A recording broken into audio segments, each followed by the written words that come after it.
Right, let's have a look at our Bantam barrel, shall we? Typical old, scabby,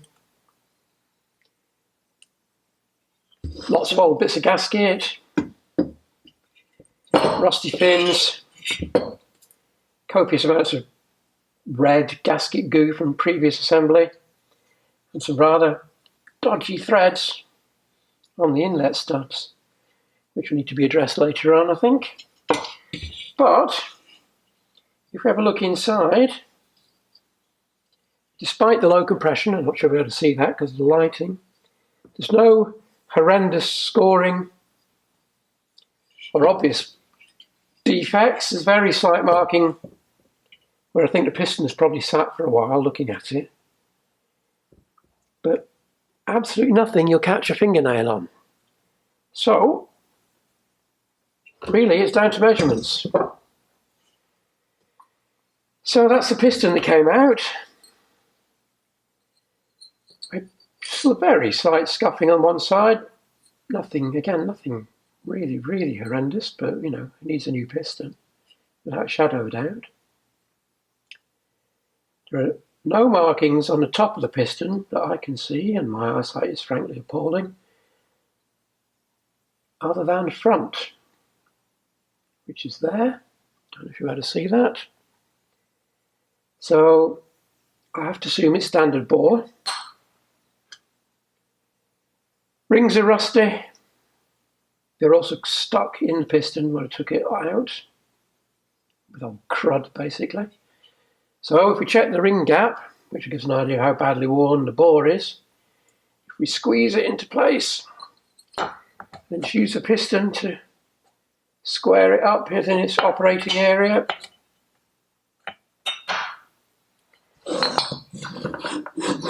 Now then, again, not so easy to see, I wouldn't have thought, but without even going near feeler gauge, you can see that that gap is absolutely huge. So, let's get our biggest feeler gauge, 35 thou. And it's even bigger than that. And a quick look in our workshop manual, and we'll see the end gap should be 9 to 13 thou. So the rings are shot,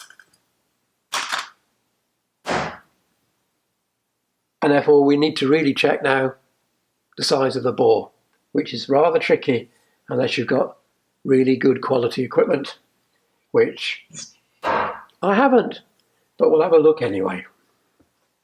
Right, let's check the bore, although accuracy will not be guaranteed by any stretch of the imagination using a digital caliper and a cheap set of bore gauges, but I'm just doing it out of interest for my own sake, really, just to see what I can find. So, watch the ports, obviously, I don't want to drop it into them. So let's square that up. That's about right. And let's see what we get.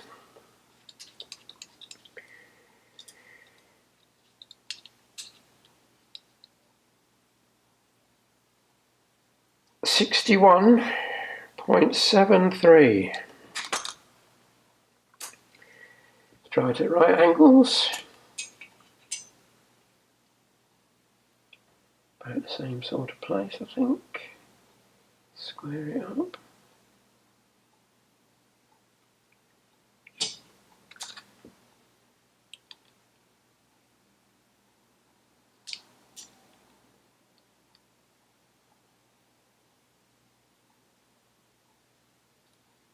Hmm. 61.5152, which suggests the bore is probably out around. We already know the rings are well worn, we know the piston is scuffed slightly on the side. So the obvious thing is it goes to the chap who does my rebores and let somebody with proper measuring equipment have a crack at it.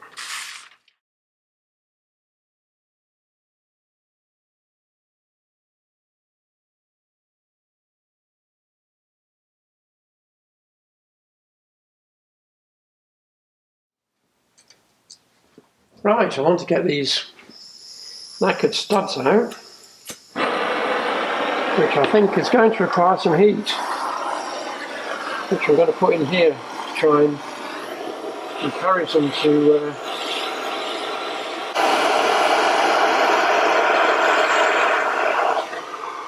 let's give it a go.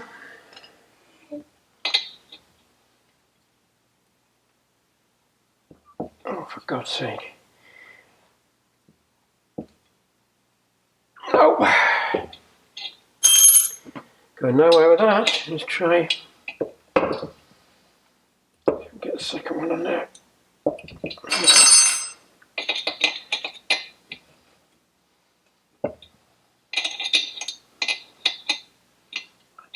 Fortunately, I don't have a spanner here that fits this, other than this really crappy one.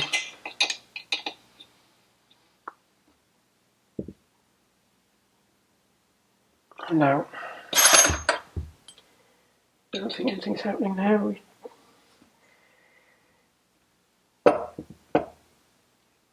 No, I'm going to have to get a better spanner.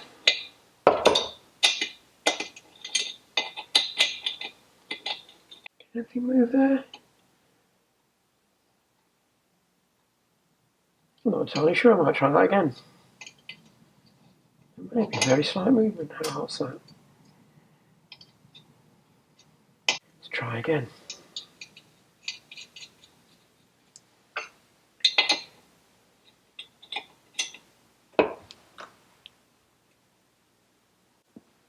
Right, round two. I've got a better spanner. After much searching. Right, let's try again.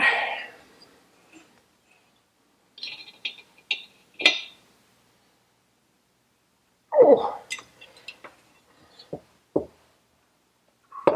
Nope.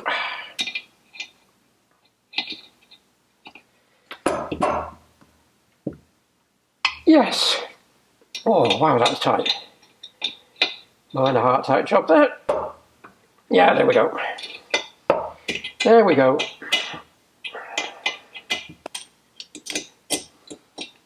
Let's break these while I can.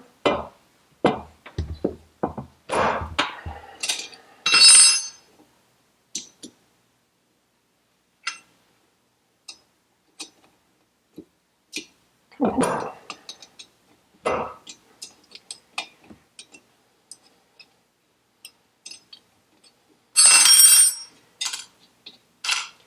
Right, first one out. Check threads in a minute when it cools down slightly. Move on to number two. Right, let's do the second one. See if it wants to come out. Add.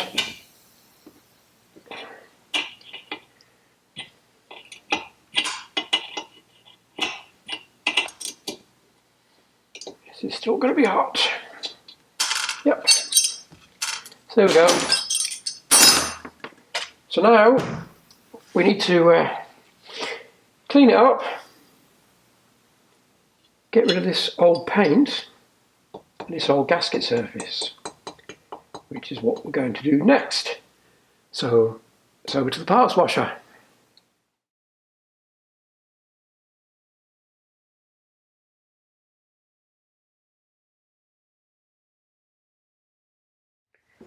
Right, onto the cleaning process.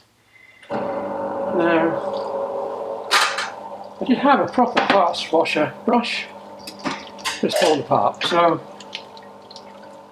make do and mend, I think. Let's get all the crud off if we can.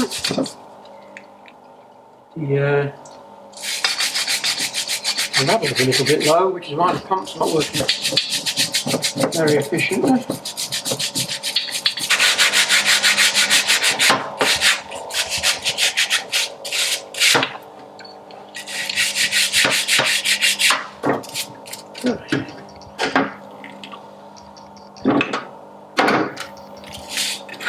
Let's get rid of all the oily crud.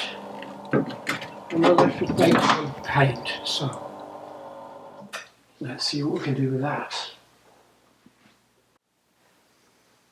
Right, before it goes off to the engineering shop for its rebore, I really want to get rid of all this old black paint and try and clean off some of the rust, and then I'll repaint the barrel, sorry, not the bore.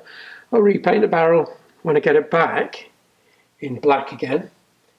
So I'm just going to use a bit of paint stripper.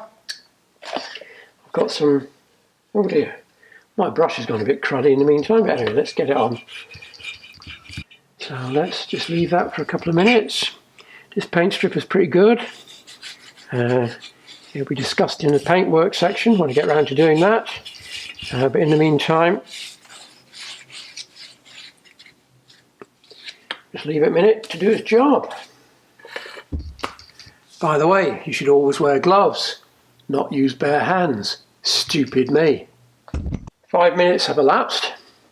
I've returned wearing appropriate handwear. As you can see, the paint stripper started to do its job. This stuff's really good. It will even take off powder coat, which lots of them won't do. So a quick scrape to get rid of the worst of it. Oh, a bit of gasket I missed, obviously. Foolish of me. Didn't even know that was there. Right, okay. Pretty impressive. An old wire brush.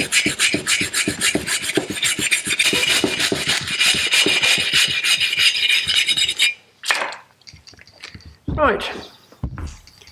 Now we need to address that bit of gasket which I obviously missed the first time round. Right, to get the gasket off, I'm going to use single-sided razor blade. Now, I have got the proper holder for these, just not here, which is silly of me. And the second point is, these are a well-known make, and I bought them online at a very advantageous price, I thought. And having used them, compared to my usual supplier, I suspect they're fake, because they just don't last. So either the quality's gone downhill very badly, or there are people selling fake single-sided razor blades. Anyway, who knows? Right, let's get the rest of this gasket off. That's actually coming off very well, really. I didn't even... See, the problem with being an old git like me is your eyesight starts to go, and you sometimes miss the obvious. So, let's get it off. Right, that needs washing off again. And then we'll get rid of the remainder of the gasket using a bit of abrasive paper. There's quite a lot of corrosion.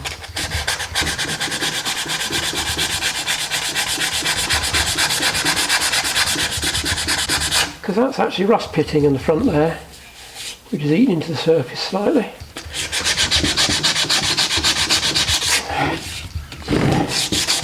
It's pretty clean. So, turn our attention to the bottom. All this gasket goo, which is frankly horrible. Same process really, just get rid of it, Ken, with the razor blade. Although it would be more sensible to give it some paint stripper first and let that do its magic work. Another 5 minutes has gone by, let's give it a go. Yeah. Taking it off. And the gasket goo, which is what we wanted.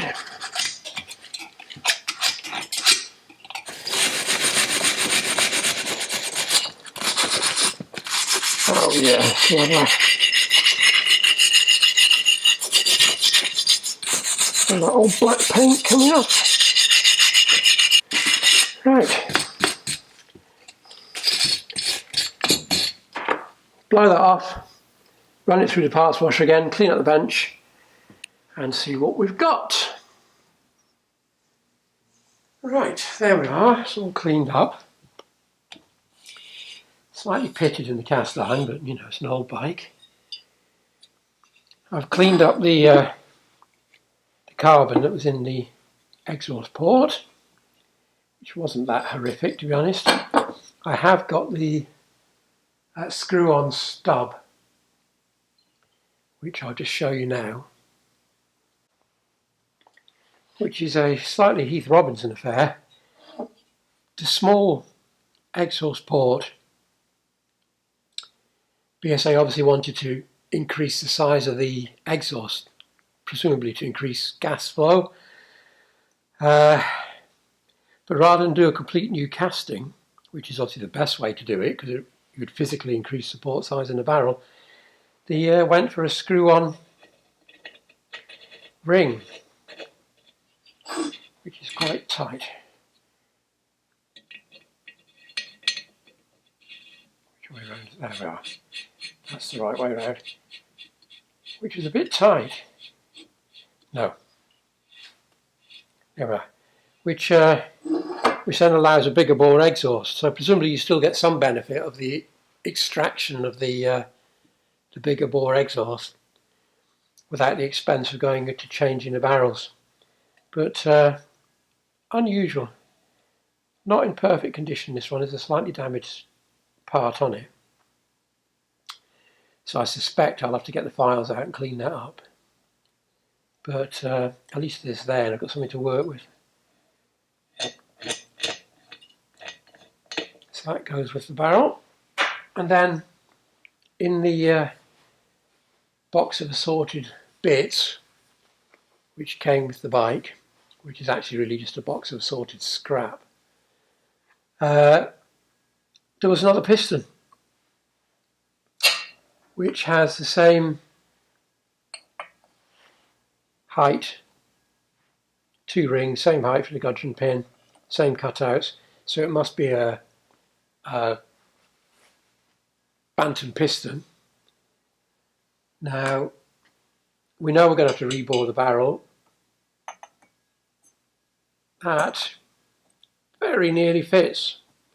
So I got my measuring devices out again and discovered it is 0.5 millimeter bigger than that one.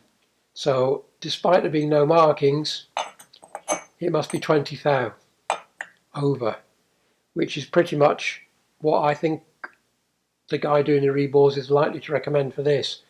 It's not that bad, so we might get away with the 20 thou. So I'll show him the piston. I think it's reusable. If he thinks it's reusable, then 18 quid or so for a set of rings and the price of a rebore, and we should have a decent top end. So that's where we're up to on the Bantam. Slow progress, as I warned at the beginning of this, because the Bantam's really quite low priority. I have got a lot of other things coming up. I'll probably do a channel update video because there are lots of new and very different things about to happen with the channel. Lockdown is easing. The opportunities to do other things are now increasing by the day. So please subscribe. Please call back, find out what's going on. There will be a wide range of things I'll show you. So that's it on the Bantam for the minute. That's going into Manchester to the guy who does my rebores. I've no idea how busy he's going to be. It normally takes a bit of time anyway. I suspect you'll be very busy at the minute. But anyway, there we go. That's where we're up to. So thanks for watching. See you again soon, I hope.